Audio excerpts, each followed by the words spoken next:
Gawin natin ngayon isa magkakasa tayo rito ng control ng switch para naman doon sa kanilang tindahan. So dito natin mga master ilalagay yung switch ng tindahan. Bali apat na ilaw yan. Isa sa ukay-ukay, isa sa loob ng tindahan, isa sa labas, at isa doon sa may signage natin.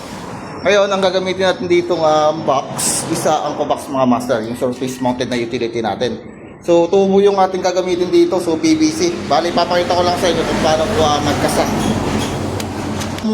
So yung ating box mga master, alright. So puputasin natin ito. Ayan.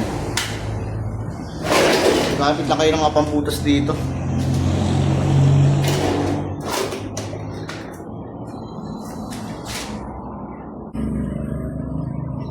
So balik gamit na kayo ng 20 mm na bala. Butas para sa kunang yung ating butas.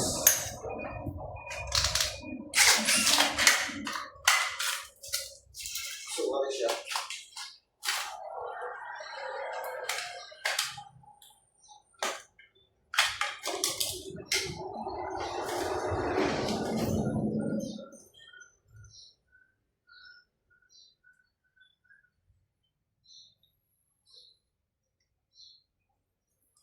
Ayan. Then, butas natin dahan-dahan.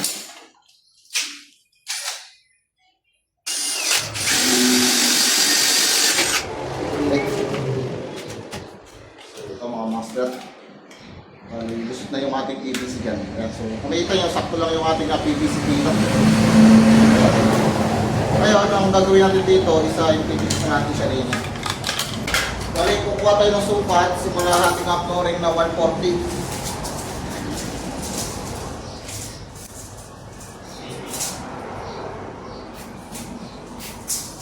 So yung sukat ng ating switch mga master ay center box po. Buhat po sa kinuha natin ng sukat na 140. So dito. So bago natin mga master ikasa, kailangan nalagyan muna natin ng connector yung ating full box dito.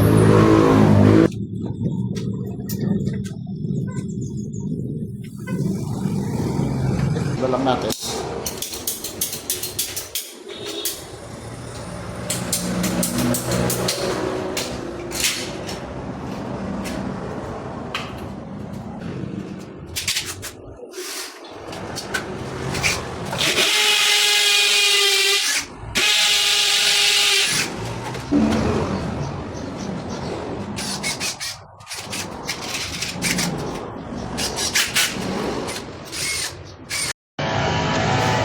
Okay, so yung mga master, bali tapos na.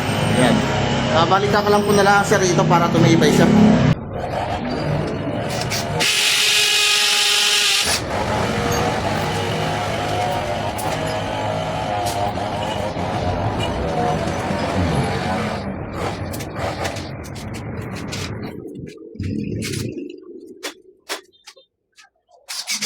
Ito taas mga master, bali offset natin siya, kailangan offset.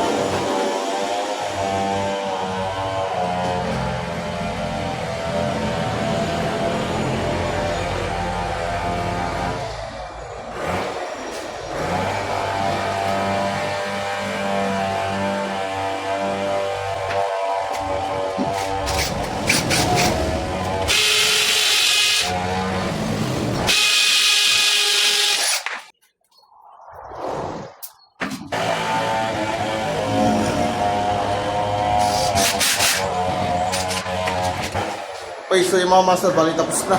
Naikasan natin dito yung ating control para sa ating switch, yung abang yung layout natin. Okay.